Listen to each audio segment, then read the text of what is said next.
I'm going to show you how to make the Busy Book by Golden Needle Designs. We'll start by making the cover, and the letters on the cover are applique. The first stitching will be the outline for the fabric placement, and when it's done, I'll then place the fabric on top of this outline.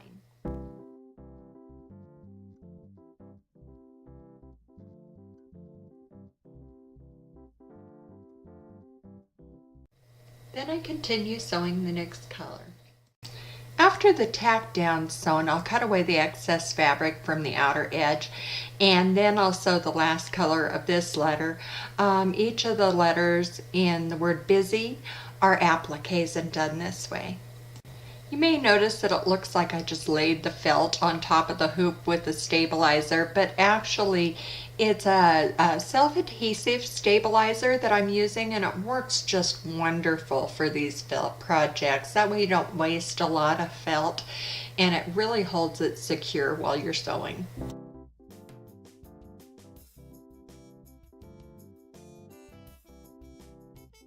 The page I'll be working on now is the page with the mouse and the cheese, and first I sew the cheese design for the page, and again I'm just using a self-adhesive stabilizer for the back, and I lay the felt on top of the stabilizer and press it down securely. After the design is sewn and I've cut out the cheese and I've cut out the holes of the cheese, then I sew it to the felt for the page. I just sew around the outer edge of this.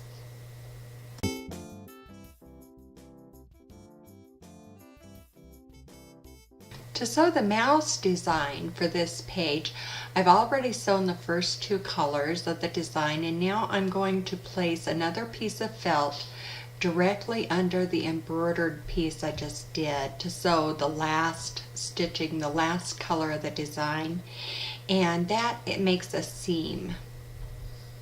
After I've sewn the last color, then I'll cut the mouse out, and I'll cut very close to the stitching. Now I'm using a piece of gray yarn for the mouse's tail. I've knotted it and sewn from the back of the page to the front, and I'm going to give the mouse about a 10-inch long tail.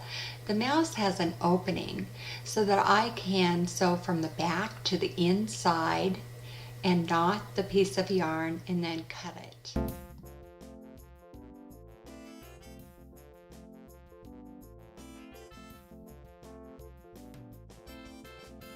I'm using a small amount of polyester fiber fill to stuff the little mouse with, and you might want to use a little bit less than I did, but then I'll sew the opening closed of the mouse.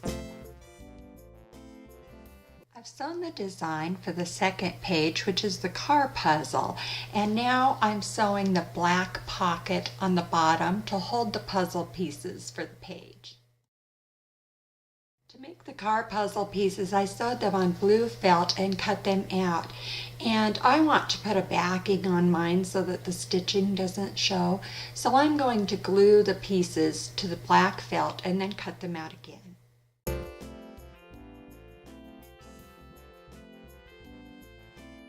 The third page is the duck pond, and I've sewn the outline for the felt placement of the blue felt. Now I'm placing the felt on top of the outline, then also the tack down stitching.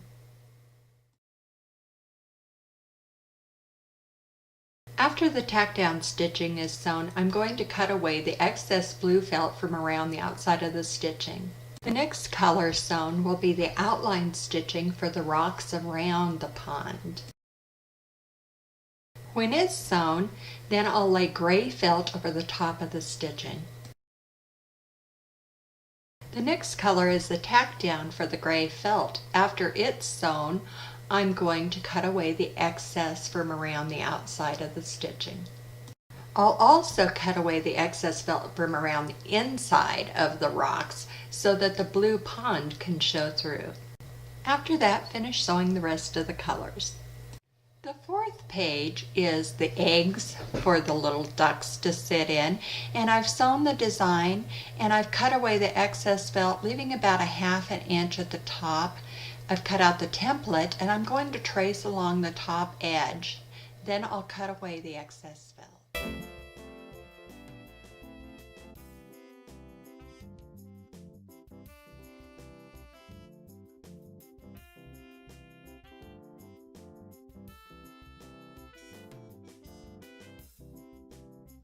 The first design for page 5 is the hole for the apple on red felt. I've sewn the design and now I'm going to cut out the hole. First I'll tear away the backing. The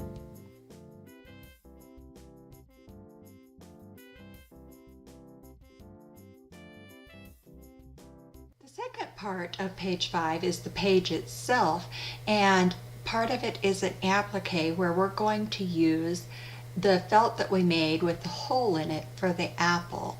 After the outline for the apple is sewn, place this felt over the top and then continue to sew the next color.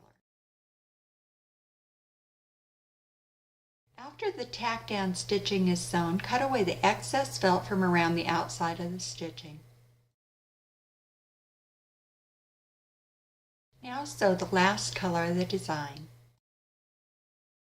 The last part of page 5 is a little worm to go in the apple, and I've sewn all but the last color of the design. Before sewing the last color, I place another piece of green felt underneath the design, making sure to get it all the way underneath the design, and then I'll sew the last color, which will be the outer seam.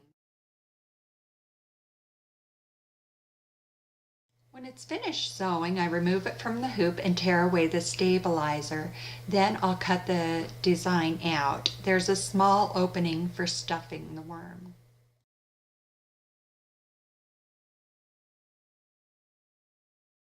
Use a little bit of polyester fiber fill to stuff the worm and then sew the opening closed.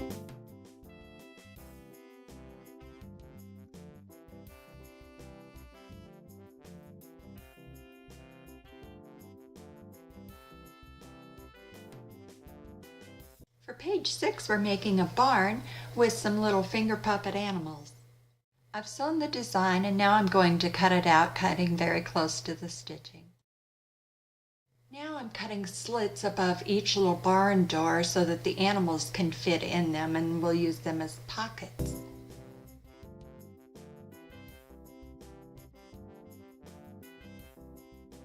I'm going to glue the barn to the page, and I'm going around the outer edges with glue, and I'll also go just above the slits that we made for the barn doors too. You could also sew this if you'd like. It would make it more sturdy. When you place the barn on the page, make sure that it's centered.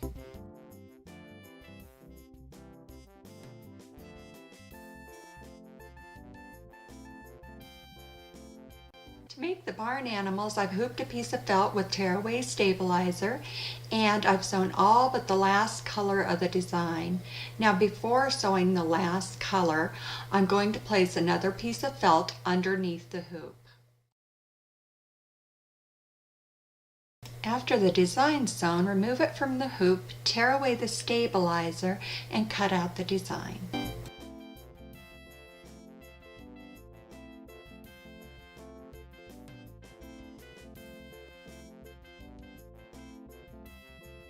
Page 7 is matching flowers, and the first color sewn is for the outline for the placement of the felt for the first flower set, and I'm placing felt over the outline. The next stitching will be the tack down stitching. I found that it would be best to use one piece of felt instead of two. After the tack down stitching sewn, cut away the excess felt from around the outside. Continue sewing the next color, and do this for the other two sets of flowers also. I've sewn buttons to the middle of each flower, and for the strings to match the flowers I've cut black yarn about 10 inches long, and I've tied the ends together. I wrap them around the button, and then I add a little bit of glue so that it doesn't come off. Page 8 is our Counting Ladybugs page. It has an applique area also, so it will sew the outline for the felt placement. And after that outline sewn, place green felt over the top of the outline and continue to sew the tack down stitching. After the tack down stitching sewn, then cut away the excess green felt. I've glued the flower in place just around the outer edge though, and I left the top open, and now I'm going to sew it. This will create a little pocket for the ladybugs to fit in. For the ladybugs, I hooped a piece of red felt with tearaway stabilizer, and before sewing the last color, I place another piece of felt under the design, and then I continue to sew the last color. Page 9 is face parts, and I've sewn the first design on flesh colored felt, and I've used a little bit of glue around the outer edge to tack it down. Once again, I left the top open so that the face itself can be a pocket for all the parts. And now I'm sewing around the outer edge, leaving the top open. I've sewn the other parts and cut them out, and you can simply place them on top of the felt face and fold the hair up and put it inside the pocket. The eyes and nose and mouth will go in there also. Page 10 is the stove, and the first color sewn is the outline for the felt placement.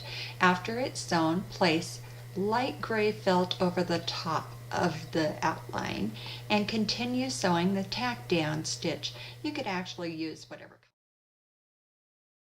After the tack down sewn, cut away the excess felt from around the outside of the stitching.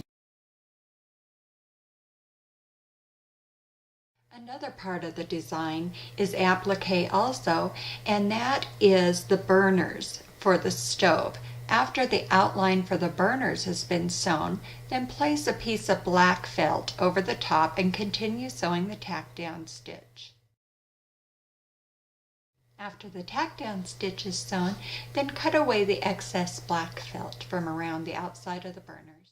Continue sewing the rest of the design. After the design is sewn and you've removed it from the hoop, cut a small slit at the bottom of the stove. Well, it's actually at the top of the rectangle at the bottom of the stove. This will be a pocket to hold the little pan and food.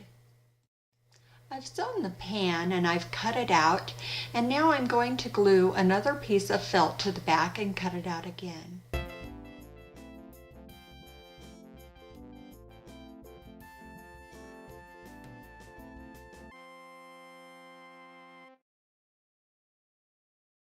The next page is the shapes page, and I made the shapes by placing a piece of tearaway stabilizer in between two pieces of felt and then sewing the design and cutting it out. And now I'm going to attach the shapes to the page by sewing a piece of ribbon to the shapes and then a button to the shape. And then I'll sew them to the page.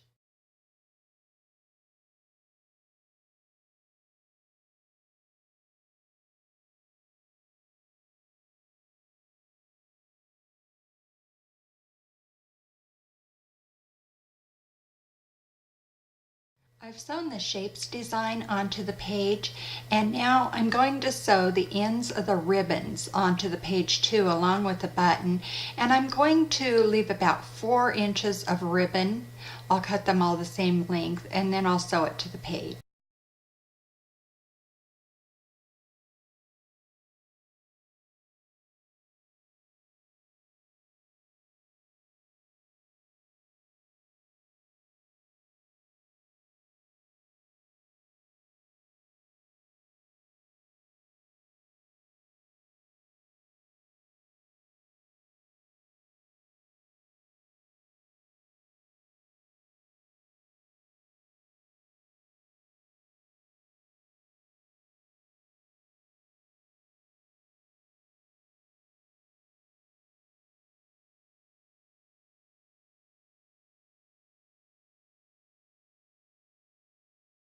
The last page of the book is the I Spy book, and I've sewn all but the last color of the design, and now I'm placing a piece of clear vinyl over the spyglass part, and I'll finish sewing the design. After you've finished sewing the design, then cut away the excess clear vinyl from around the outside of the stitching. After you've torn away the stabilizer from the back, then cut a small slit about 2 inches long across the back, just in the felt, not through the clear vinyl, and we will be able to place small items in the spyglass that way.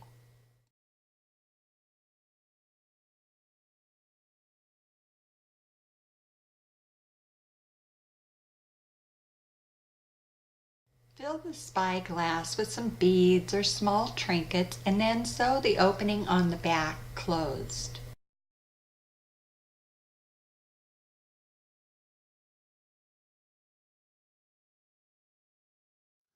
And to sew the pages together, I did a simple zigzag stitch around the edges to sew them together on the sewing machine. And then I made one set into little books. I was going to make them all into one large book, but as you can see, that would have just been too large. And so I made 3 little books out of this set. And I just used yarn and a needle, and I sewed them together in 3 spots along the edge there, and I tied it into bows. And I'm not sure which I like better, actually, because I also did another set that I just bought a little cheap bag to put them in, and I left them separated. And I feel like it's almost easier to play with the pages. However, it's just whichever way you want to do it and whatever way the kids will enjoy the most. I hope you have fun with this project, and thanks for watching.